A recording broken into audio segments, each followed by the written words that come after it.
Hey, hello friends, welcome back to Thursday Thoughts with Rito. It's me, Rito. Have you ever wondered what it really means to follow Jesus?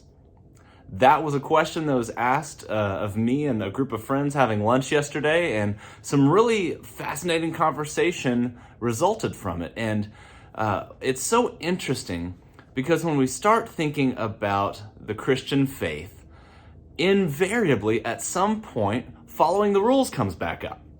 And the things that we're not supposed to do, right? And there's some truth to that. God is holy, and it's important for us to not dishonor or take lightly God's holiness, but at the same time, it's not really so much about what we do or don't do. It's about the way we've surrendered our hearts to God in Jesus. And so, in Romans 3, which I recommend you read all of Romans 3, there's a fascinating discussion about the difference between faith and the law. And so in Romans 3, 21 and 22, Paul tells these Roman believers that a new way to be made right with God has come without keeping the law. And that this had been promised long ago in the writings of Moses. He says that we are made right with God when we put our faith in Jesus, and that this is everybody, that this applies to Jews, Gentiles, everybody.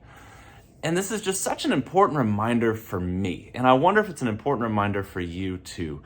I get so caught up sometimes and just trying to live this Christian life. And if I read my Bible, check. If I go to church, check. If I don't do any of the bad things, if I don't drink, smoke, and cuss or whatever, check. I'm doing okay. But I can do all those things and my heart can be completely far from God.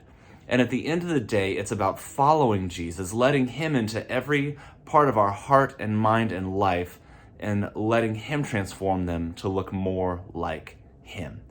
I think that's what it means to follow Jesus, and I think that's what happens to us as we follow Jesus. He makes us more and more holy, and to be certain, as we follow Jesus, there are going to be observable behaviors that we do, and there are going to be observable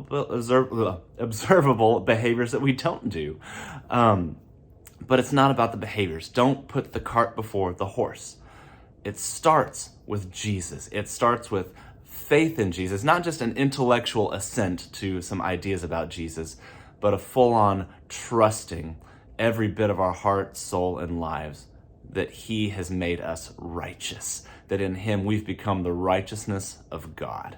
So my friends, this day, may you be encouraged by that, and may you walk in that light of Jesus and be the light to the world around you.